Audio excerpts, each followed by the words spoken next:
Chapter 59. "My dear Lizzie, where can you have been walking to?" was a question which Elizabeth received from Jane as soon as she entered the room, and from all the others when they sat down to table. She had only to say in reply that they had wandered about till she was beyond her own knowledge. She coloured as she spoke, but neither that nor anything else awakened a suspicion of the truth. The evening passed quietly, unmarked by anything extraordinary. The acknowledged lovers talked and laughed. The unacknowledged were silent. Darcy was not of a disposition in which happiness overflows in mirth, and Elizabeth, agitated and confused, rather knew that she was happy than felt herself to be so. For, besides the immediate embarrassment, there were other evils before her. She anticipated what would be felt in the family when her situation became known. She was aware that no one liked him but Jane, and even feared that with the others it was a dislike which not all his fortune and consequence might do away. At night she opened her heart to Jane. Though suspicion was very far from Miss Bennet's general habits, she was absolutely incredulous here. "You are joking, Lizzie." "This cannot be. Engaged to Mr. Darcy? No, you shall not deceive me. I know it to be impossible." "This is a wretched beginning indeed. My sole dependence was on you, and I am sure nobody else will believe me if you do not. Yet indeed I am in earnest. I speak nothing but the truth. He still loves me, and we are engaged." Jane looked at her doubtingly. "Oh, Lizzie, it cannot be. I know how much you dislike him." "You know nothing of the matter. That is all to be forgot. Perhaps I did not always love him so well as I do now, but in such cases as these, a good memory is unpardonable. This is the last time I shall ever remember it myself." Miss Bennet still looked all amazement. Elizabeth again, and more seriously, assured her of its truth. "Good heaven! Can it be really so?" "Yet now I must believe you," cried Jane. "My dear Lizzie, I do congratulate you. But are you certain, forgive the question, are you quite certain that you can be happy with him?" "There can be no doubt of that. It is settled between us already that we are to be the happiest couple in the world. But are you pleased, Jane? Shall you like to have such a brother?" "Very, very much." Nothing could give either Bingley or myself more delight. But we considered it. We talked of it as impossible. "And do you really love him quite well enough?" "Oh, Lizzie, do anything rather than marry without affection. Are you quite sure that you feel what you ought to do?" "Oh, yes." "You will only think I feel more than I ought to do when I tell you all." "What do you mean?" "Why, I must confess that I love him better than I do Bingley. I am afraid you will be angry." "My dearest sister, now be serious. I want to talk very seriously. Let me know everything that I am to know without delay. Will you tell me how long you have loved him?" "It has been coming on so gradually that I hardly know when it began, but I believe I must date it from my first seeing his beautiful grounds at Pemberley." Another entreaty that she would be serious, however, produced the desired effect, and she soon satisfied Jane by her solemn assurances of attachment. When convinced on that article, Miss Bennet had nothing further to wish. "Now I am quite happy," said she, "for you will be as happy as myself. I always had a value for him. Were it for nothing but his love of you, I must always have esteemed him. But now, as Bingley's friend and your husband, there can be only Bingley and yourself more dear to me. But, Lizzie, you have been very reserved with me. How little did you tell me of what passed at Pemberley and Lambton? I owe all that I know of it to another, not to you." Elizabeth told her the motives of her secrecy. She had been unwilling to mention Bingley, and the unsettled state of her own feelings had made her equally avoid the name of his friend. But now she would no longer conceal from her his share in Lydia's marriage. All was acknowledged, and half the night spent in conversation. "Good gracious!" cried Mrs. Bennet as she stood at a window the next morning. "If that disagreeable Mr. Darcy is not coming here again, with our dear Bingley. What can he mean by being so tiresome as to be always coming here? I had no notion but he would go a-shooting or something or other, and not disturb us with his company. What shall we do with him? Lizzie, you must walk out with him again, that he may not be in Bingley's way." Elizabeth could hardly help laughing at so convenient a proposal, yet was really vexed that her mother should be always giving him such an epithet.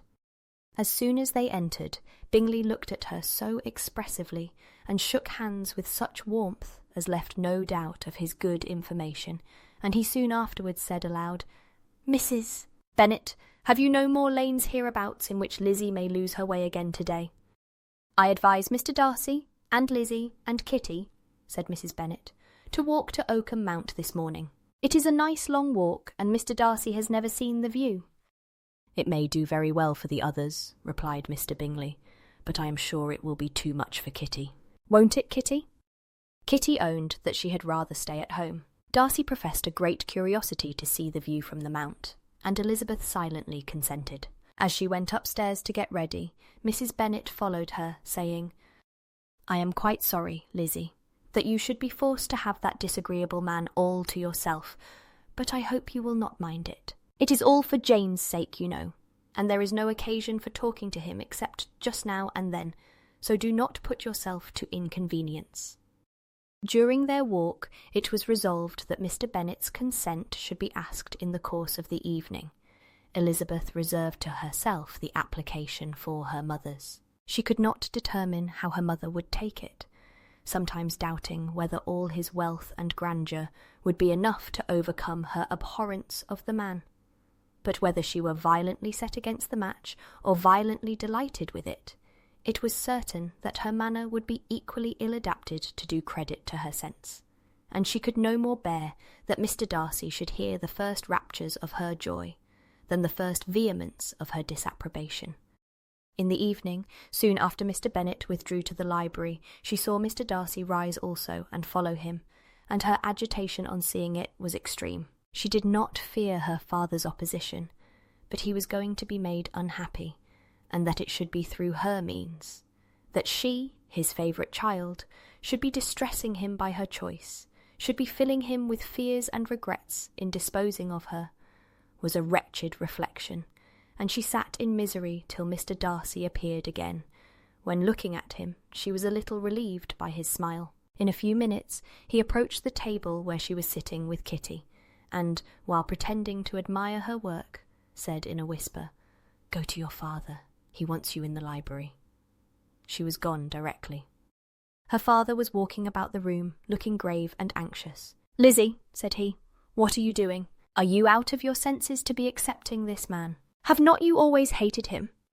How earnestly did she then wish that her former opinions had been more reasonable, her expressions more moderate. It would have spared her from explanations and professions which it was exceedingly awkward to give, but they were now necessary, and she assured him, with some confusion, of her attachment to Mr. Darcy. Or, in other words, you are determined to have him. He is rich, to be sure, and you may have more fine clothes and fine carriages than Jane, but will they make you happy? "Have you any other objection," said Elizabeth, "than your belief of my indifference?" "None at all. We all know him to be a proud, unpleasant sort of man, but this would be nothing if you really liked him." I do like him," she replied, with tears in her eyes. "I love him. Indeed, he has no improper pride. He is perfectly amiable." "You do not know what he really is, then pray do not pain me by speaking of him in such terms." "Lizzie," said her father, "I have given him my consent. He is the kind of man, indeed, to whom I should never dare refuse anything which he condescended to ask. I now give it to you, if you are resolved on having him. But let me advise you to think better of it. I know your disposition, Lizzie. I know that you could be neither happy nor respectable, unless you truly esteemed your husband, unless you looked up to him as a superior. Your lively talents would place you in the greatest danger in an unequal marriage. You could scarcely escape discredit and misery. My child, let me not have the grief of seeing you unable to respect your partner in life. You know not what you are about." Elizabeth, still more affected, was earnest and solemn in her reply, and at length, by repeated assurances that Mr. Darcy was really the object of her choice, by explaining the gradual change which her estimation of him had undergone, relating her absolute certainty that his affection was not the work of a day, but had stood the test of many months' suspense, and enumerating with energy all his good qualities, she did conquer her father's incredulity, and reconcile him to the match. "Well, my dear," said he, when she ceased speaking, I have no more to say. If this be the case, he deserves you. I could not have parted with you, my Lizzie, to anyone less worthy. To complete the favourable impression, she then told him what Mr. Darcy had voluntarily done for Lydia. He heard her with astonishment. This is an evening of wonders indeed. And so Darcy did everything, made up the match, gave the money, paid the fellow's debts, and got him his commission. So much the better. It will save me a world of trouble and economy. Had it been your uncle's doing, I must and would have paid him. But these violent young lovers carry everything their own way. I shall offer to pay him tomorrow. He will rant and storm about his love for you, and there will be an end of the matter. He then recollected her embarrassment a few days before on his reading Mr. Collins's letter, and after laughing at her some time, allowed her at last to go, saying, as she quitted the room, "If any young men come for Mary or Kitty, send them in, for I am quite at leisure." Elizabeth's mind was now relieved from a very heavy weight, and after half an hour's quiet reflection in her own room, she was able to join the others with tolerable composure. Everything was too recent for gaiety, but the evening passed tranquilly away. There was no longer anything material to be dreaded, and the comfort of ease and familiarity would come in time. When her mother went up to her dressing room at night, she followed her and made the important communication. Its effect was most extraordinary, for on first hearing it, Mrs. Bennet sat quite still and unable to utter a syllable. Nor was it under many, many minutes that she could comprehend what she heard, though not in general backward to credit what was for the advantage of her family, or that came in the shape of a lover to any of them. She began at length to recover, to fidget about in her chair, get up, sit down again, wonder, and bless herself. Good gracious! Lord bless me! Only think, dear me, Mr. Darcy! Who would have thought it?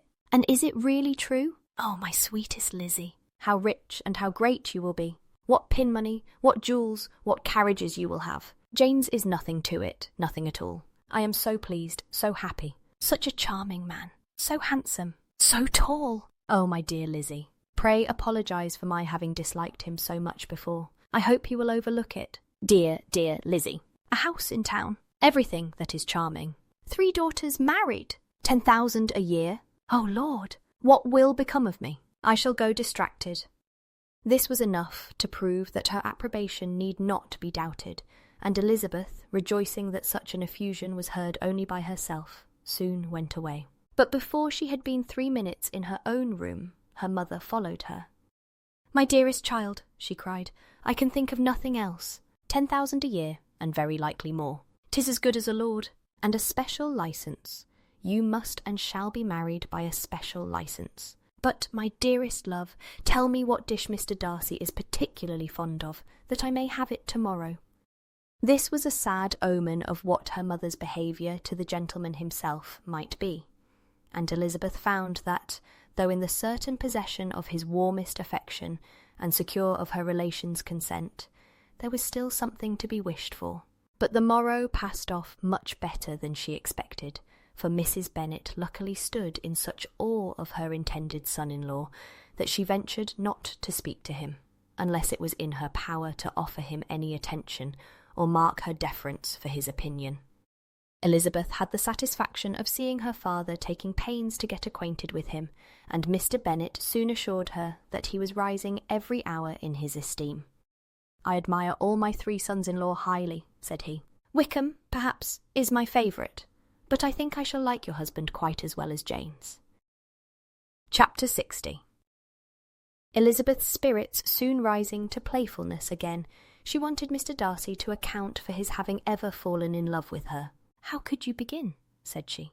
"I can comprehend your going on charmingly when you had once made a beginning, but what could set you off in the first place? I cannot fix on the hour, or the spot, or the look, or the words, which laid the foundation. It is too long ago. I was in the middle before I knew that I had begun. My beauty you had early withstood, and as for my manners, my behaviour to you was at least always bordering on the uncivil, and I never spoke to you without rather wishing to give you pain than not. Now be sincere. Did you admire me for my impertinence? For the liveliness of your mind I did. You may as well call it impertinence at once. It was very little less. The fact is that you were sick of civility, of deference, of officious attention. You were disgusted with the women who were always speaking and looking and thinking for your approbation alone. I roused and interested you because I was so unlike them. Had you not been really amiable, you would have hated me for it. But in spite of the pains you took to disguise yourself, your feelings were always noble and just. And in your heart you thoroughly despised the persons who so assiduously courted you. There, I have saved you the trouble of accounting for it, and really, all things considered, I begin to think it perfectly reasonable. To be sure, you know no actual good of me, but nobody thinks of that when they fall in love. Was there no good in your affectionate behaviour to Jane while she was ill at Netherfield? Dearest Jane, who could have done less for her? But make a virtue of it by all means. My good qualities are under your protection, and you are to exaggerate them as much as possible. And in return, it belongs to me to find occasions for teasing and quarrelling with you as often as may be. And I shall begin directly by asking you what made you so unwilling to come to the point at last. What made you so shy of me when you first called, and afterwards dined here? Why, especially when you called, did you look as if you did not care about me? Because you were grave and silent, and gave me no encouragement. But I was embarrassed, and so was I. You might have talked to me more when you came to dinner. A man who had felt less might. How unlucky that you should have a reasonable answer to give, and that I should be so reasonable as to admit it. But I wonder how long you would have gone on, if you had been left to yourself. I wonder when you would have spoken if I had not asked you. My resolution of thanking you for your kindness to Lydia had certainly great effect. Too much, I am afraid, for what becomes of the moral, if our comfort springs from a breach of promise, for I ought not to have mentioned the subject. This will never do. You need not distress yourself. The moral will be perfectly fair. Lady Catherine's unjustifiable endeavours to separate us were the means of removing all my doubts. I am not indebted for my present happiness to your eager desire of expressing your gratitude. I was not in a humour to wait for an opening of yours. My aunt's intelligence had given me hope, and I was determined at once to know everything. Lady Catherine has been of infinite use, which ought to make her happy, for she loves to be of use. But tell me, what did you come down to Netherfield for? Was it merely to ride to Longbourn and be embarrassed? Or had you intended any more serious consequences? My real purpose was to see you, and to judge, if I could, whether I might ever hope to make you love me. My avowed one, or what I avowed to myself, was to see whether your sister was still partial to Bingley, and if she were, to make the confession to him which I have since made. Shall you ever have courage to announce to Lady Catherine what is to befall her? I am more likely to want time than courage, Elizabeth, but it ought to be done. And if you will give me a sheet of paper, it shall be done directly. And if I had not a letter to write myself, I might sit by you and admire the evenness of your writing, as another young lady once did. But I have an aunt, too, who must not be longer neglected. From an unwillingness to confess how much her intimacy with Mr. Darcy had been overrated, Elizabeth had never yet answered Mrs. Gardiner's long letter, but now, having that to communicate which she knew would be most welcome, she was almost ashamed to find that her uncle and aunt had already lost 3 days of happiness, and immediately wrote as follows. I would have thanked you before, my dear aunt, as I ought to have done, for your long, kind, satisfactory detail of particulars, but, to say the truth, I was too cross to write. You supposed more than really existed, but now suppose as much as you choose. Give a loose to your fancy, indulge your imagination in every possible flight which the subject will afford, and unless you believe me actually married, you cannot greatly err. You must write again very soon, and praise him a great deal more than you did in your last. I thank you again and again for not going to the lakes. How could I be so silly as to wish it? Your idea of the ponies is delightful. We will go round the park every day. I am the happiest creature in the world. Perhaps other people have said so before, but no one with such justice. I am happier even than Jane. She only smiles. I laugh. Mr. Darcy sends you all the love in the world that can be spared from me. You are all to come to Pemberley at Christmas. Yours, etc. Mr. Darcy's letter to Lady Catherine was in a different style, and still different from either was what Mr. Bennet sent to Mr. Collins. in return for his last. "Dear sir, I must trouble you once more for congratulations. Elizabeth will soon be the wife of Mr. Darcy. Console Lady Catherine as well as you can. But if I were you, I would stand by the nephew. He has more to give. Yours sincerely, etc." Miss Bingley's congratulations to her brother on his approaching marriage were all that was affectionate and insincere. She wrote even to Jane on the occasion to express her delight and repeat all her former professions of regard. Jane was not deceived, but she was affected, and though feeling no reliance on her, could not help writing her a much kinder answer than she knew was deserved. The joy which Miss Darcy expressed on receiving similar information was as sincere as her brother's in sending it. 4 sides of paper were insufficient to contain all her delight and all her earnest desire of being loved by her sister. Before any answer could arrive from Mr. Collins, or any congratulations to Elizabeth from his wife, the Longbourn family heard that the Collinses were come themselves to Lucas Lodge. The reason of this sudden removal was soon evident. Lady Catherine had been rendered so exceedingly angry by the contents of her nephew's letter that Charlotte, really rejoicing in the match, was anxious to get away till the storm was blown over. At such a moment, the arrival of her friend was a sincere pleasure to Elizabeth, though in the course of their meetings she must sometimes think the pleasure dearly bought, when she saw Mr. Darcy exposed to all the parading and obsequious civility of her husband. He bore it, however, with admirable calmness. He could even listen to Sir William Lucas, when he complimented him on carrying away the brightest jewel of the country, and expressed his hopes of their all meeting frequently at St. James's, with very decent composure. If he did shrug his shoulders, it was not till Sir William was out of sight. Mrs. Phillips's vulgarity was another, and, perhaps, a greater tax on his forbearance. And though Mrs. Phillips, as well as her sister, stood in too much awe of him to speak with the familiarity which Bingley's good humour encouraged, yet, whenever she did speak, she must be vulgar. Nor was her respect for him, though it made her more quiet, at all likely to make her more elegant. Elizabeth did all she could to shield him from the frequent notice of either, and was ever anxious to keep him to herself, and to those of her family, with whom he might converse without mortification. And though the uncomfortable feelings arising from all this took from the season of courtship much of its pleasure, it added to the hope of the future. And she looked forward with delight to the time when they should be removed from society, so little pleasing to either, to all the comfort and elegance of their family party at Pemberley. Chapter 61. Happy for all her maternal feelings was the day on which Mrs. Bennet got rid of her 2 most deserving daughters. With what delighted pride she afterwards visited Mrs. Bingley, and talked of Mrs. Darcy, may be guessed. I wish I could say, for the sake of her family, that the accomplishment of her earnest desire in the establishment of so many of her children produced so happy an effect as to make her a sensible, amiable, well-informed woman for the rest of her life, though perhaps it was lucky for her husband, who might not have relished domestic felicity in so unusual a form, that she still was occasionally nervous and invariably silly. Mr. Bennet missed his second daughter exceedingly. His affection for her drew him oftener from home than anything else could do. He delighted in going to Pemberley, especially when he was least expected.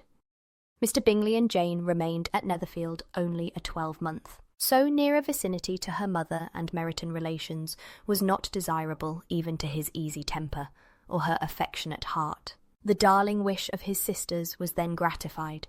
He bought an estate in a neighbouring county to Derbyshire, and Jane and Elizabeth, in addition to every other source of happiness, were within 30 miles of each other. Kitty, to her very material advantage, spent the chief of her time with her 2 elder sisters. In society so superior to what she had generally known, her improvement was great. She was not of so ungovernable a temper as Lydia, and, removed from the influence of Lydia's example, she became, by proper attention and management, less irritable, less ignorant, and less insipid. From the further disadvantage of Lydia's society, she was of course carefully kept, and though Mrs. Wickham frequently invited her to come and stay with her, with the promise of balls and young men, her father would never consent to her going. Mary was the only daughter who remained at home, and she was necessarily drawn from the pursuit of accomplishments by Mrs. Bennet's being quite unable to sit alone. Mary was obliged to mix more with the world, but she could still moralise over every morning visit, and as she was no longer mortified by comparisons between her sister's beauty and her own, it was suspected by her father that she submitted to the change without much reluctance.